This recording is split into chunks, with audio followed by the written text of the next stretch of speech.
Let's talk about Jews. The question's been posed to me before: where should Jewish people live?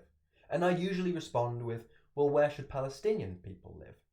But the answer to both of those questions is wherever the they want. Anti-Semitism has nothing to do with Jews, insofar as it has nothing to do with things that Jews do or don't do.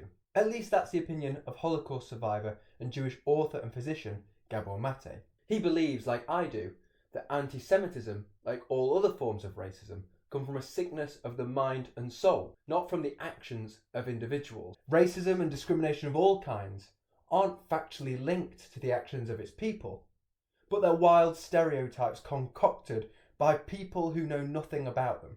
The important thing to remember is that the actions of Israel are not endorsed by all Jews, just as the crimes of Hamas are not supported by the entirety of the Palestinian population, not all of whom are Muslims, I might add. An individual's identity does not make them responsible for the actions of their state. We can see this with the Russia and Ukraine war. And just as you wouldn't call yourself anti-Russian, but instead anti-Putin. Many Israelis, Palestinians, Ukrainians, Russians, people from other states, including myself, often criticise their government's actions. Being Jewish is different to being Israeli, and being Jewish is different to being religious. Being anti-Semitic is actually a form of racism. Two things are absolutely clear and undeniable. Hamas has committed war crimes by taking hostages and killing innocent Israeli civilians. Israel has committed war crimes through its disproportionate response to that terrorist attack. The actions of both groups are abhorrent. For me, nobody can support the actions of either group, and I don't intend to. Israel should be held to account for its war crimes, just as it's claiming to hold Hamas accountable. We have to move away from the idea of intrinsically linking Jewish people with the Israeli state. There are many Jews who do not live in Israel and do not identify with the state. It's 2023 and I'm sat here feeling the need to say that all forms of racism and discrimination are abhorrent, and that makes me sick. I should not have to call out anti-Semitism, anti-Palestinian racism, Islamophobia. We should accept by now that all forms of discrimination based on someone's identifying traits is totally unacceptable. I have and I will continue to condemn the actions of Hamas, but in particular Israel, because doing so has nothing to do with the majority or minority groups that may live within those borders. I am not for 1 second criticising the Jewish people. No, far from it. What I'm doing is condemning the decisions made by the Israeli Prime Minister. It is the right of each and every one of us to be able to condemn the actions of a state, to criticise an elected government. The day we cannot do that, that is the day that all hope is lost.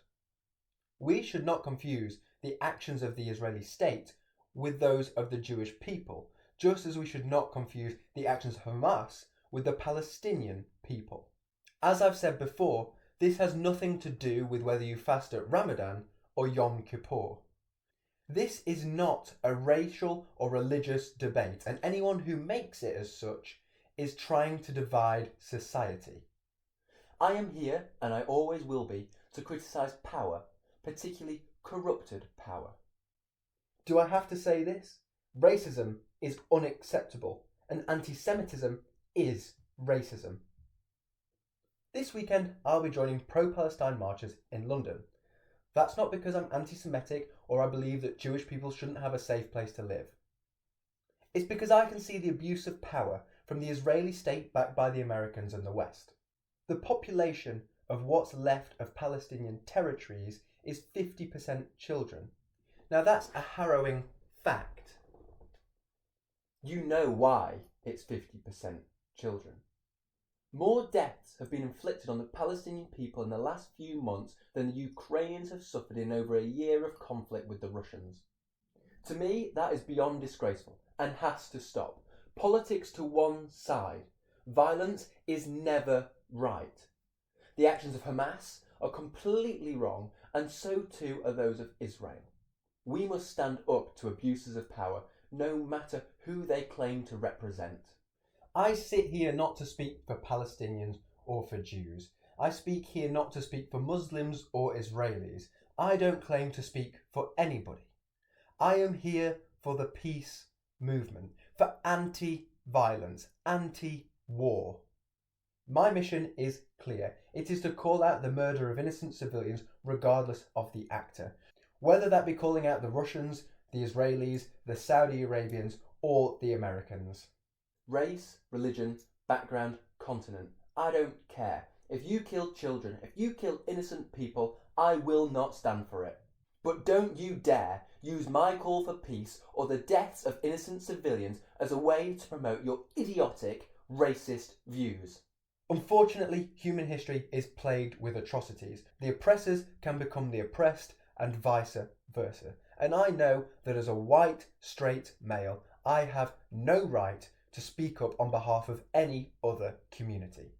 What I do have, however, is the duty to call out the British government, the state which claims to represent both me and you, the state whose Home Secretary, Suella Braverman, is using this conflict, the murder of innocent people, to divide British people and win an election, to fuel her own career. It's naked ambition and it makes me sick. I will join marchers this weekend, as the majority will, to stand up for what is right and call out what is wrong. It is true that I place a majority of the blame for this conflict with the Israeli state and the Americans too. But what I refuse to do is place any of that blame with individuals because of their race or religion. It's written behind me and it has been for weeks.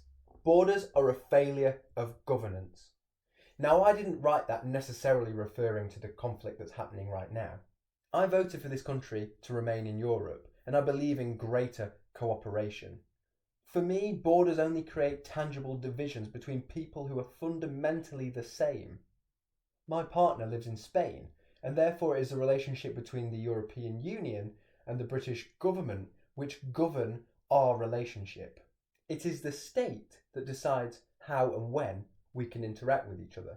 For me, that is totally wrong, and imaginary lines drawn in the sand should not govern how we, as people, interact with each other.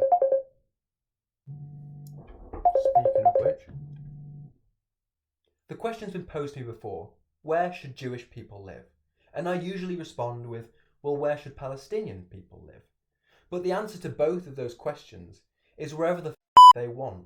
We live in a modern society where people of all backgrounds should be able to live together. A two-state solution was once proposed as the answer to this.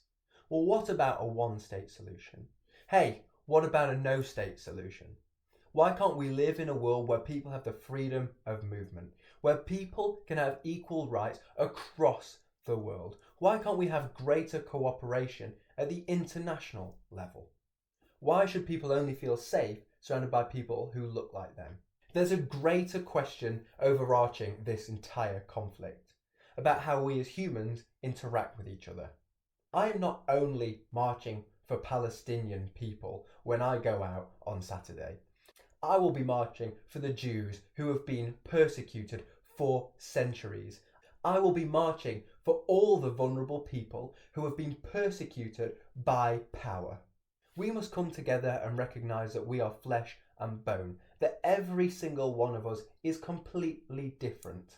In fact, no two individuals in this world, brother, sister, mother, daughter, father, son, are the same. Race is far more complex than we've come to think of it. And in fact, oftentimes when we think we're being more progressive about race, we're actually creating yet even more divisions between people. The sooner we come to realise that we're all different, the sooner we can live together in harmony. You and I are completely different, each of us with our own tapestry of identity. Just because we share some identifying traits does not mean we are any different, far less superior than anybody else. So, what am I marching for on Saturday? Peace above all else, and a future in which every single person is treated just like their neighbour. Have I got anything else to say?